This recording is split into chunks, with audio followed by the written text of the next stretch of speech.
All right, guys, welcome back to another chapter in First Samuel. First Samuel chapter 15, where the header reads Saul defeats the Amalekites. And we'll get right into it.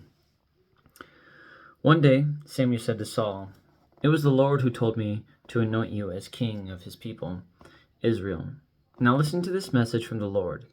This is what the Lord of heaven's armies has declared.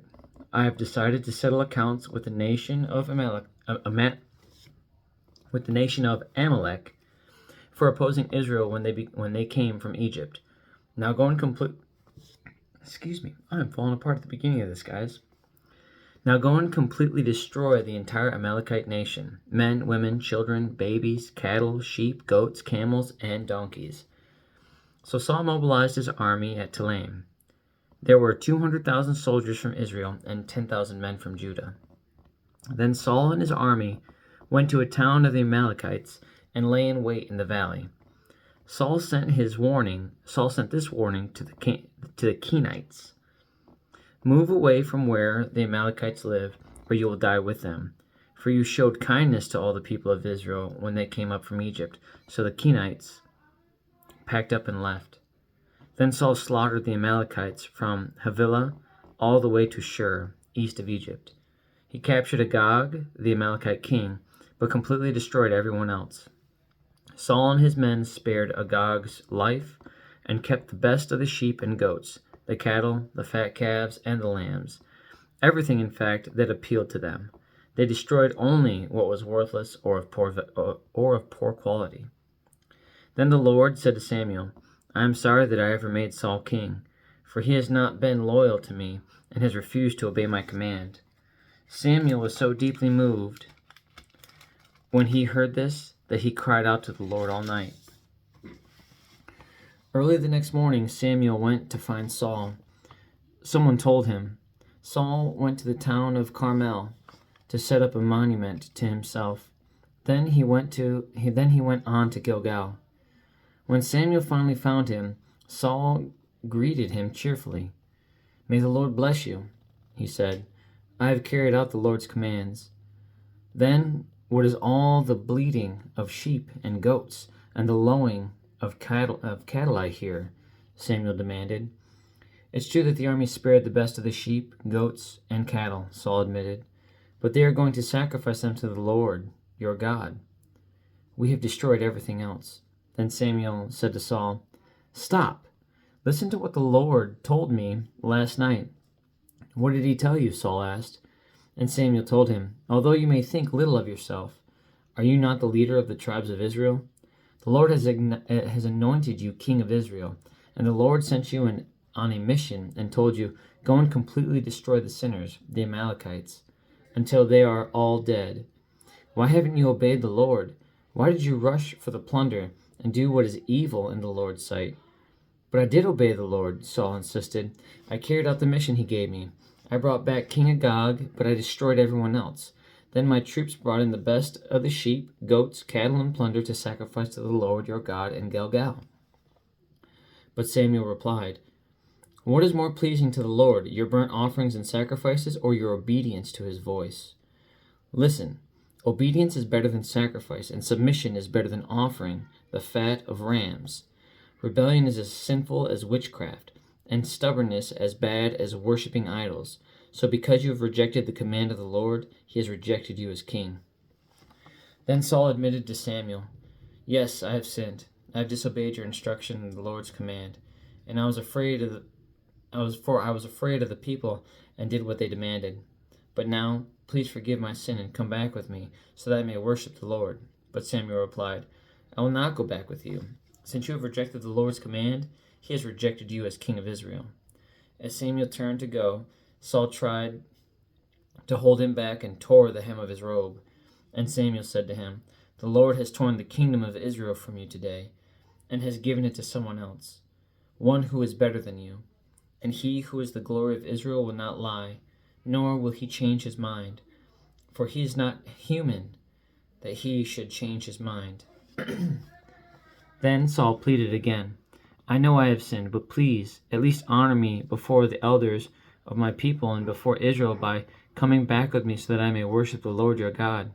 So Samuel finally agreed and went back with him, and Saul worshiped the Lord. Then Samuel said, "Bring King Agag to me." Agag arrived full of hope, for he thought, "Surely the worst is over, and I have been spared." But Samuel said, "As your sword has killed the sons of many mothers, now your mother will be childless." And Samuel cut Agag to pieces before the Lord at Gilgal. Then Samuel went home to Ramah, and Saul returned to his house at Gibeah of Saul. Samuel never went to meet with Saul again, but he mourned constantly for him, and the Lord was sorry he had ever made Saul king of Israel. That's the end of chapter 15, guys. And so the reflection here is always align with God. I think that it's so interesting how God moves and answers prayers and sets us up for success, and so quickly we lose sight of how we even got to that position.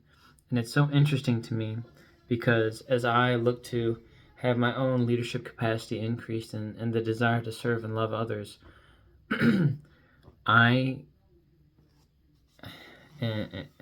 guess I don't want to be prideful in the reflection of this, because there's obviously frustrations that I have, but I can't imagine taking ownership of the successes that I've had. It makes me laugh just thinking about it. I think the timeline and the things that have happened to me, both personally and professionally, could not have been something of my making. And so much so that I would say that anywhere that I go, God's in the driver's wheel. That's just how I see it. I think that He's so in control, and it's not because of my lack of resisting either, because sometimes I don't have a good go at it. Sometimes days don't go to my liking. Sometimes communication doesn't go well for me, even though I try to do my best to communicate in earnest and try to use as much discernment in how I love and support everybody of all ages. I serve students, I serve families, and all these things. And every conversation I've had, not everyone's been my biggest fan at the conclusion of that conversation, regardless of my intent. And so it's super humbling to see God, regardless, work it all out for my good. And it's just that simple. And He tells me that that's the expectation.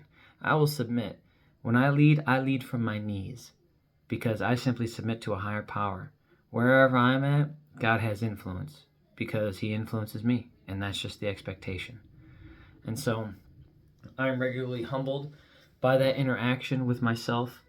And as much as I would like to think that I become a more confident leader day in and day out, my confidence, if anything, is a direct result of my relationship with Jesus Christ. And as much as I would like to think that through my stewardship through Him, that confidence continues to increase, and my ability to act as a leader increases. And all those things might be true in a fleshly sense, as far as being able to discern, making choices, supporting people, and all those things. It is only done by the grace of God. And that I truly and wholeheartedly believe. So on that note, have a good night. God bless. I love you. Jesus loves you. And I'll be back tomorrow with chapter 16 of 1 Samuel, where the header reads, Samuel anoints David. And now there's going to be a little bit of a prelude to this one too, because it's going to be talking about the transition now that we make from Saul to David over the next 15 chapters. So from chapter 16 all the way to 31. And it looks like that will be the conclusion of 1 Samuel. It ends in chapter 31, and we will transition to 2 Samuel after that. So we're going to start talking about the transition of Saul to David, and then we're going to keep on moving on, okay, guys? But other than that, have a good night. God bless. I love you. Jesus loves you. And I'll see you guys tomorrow.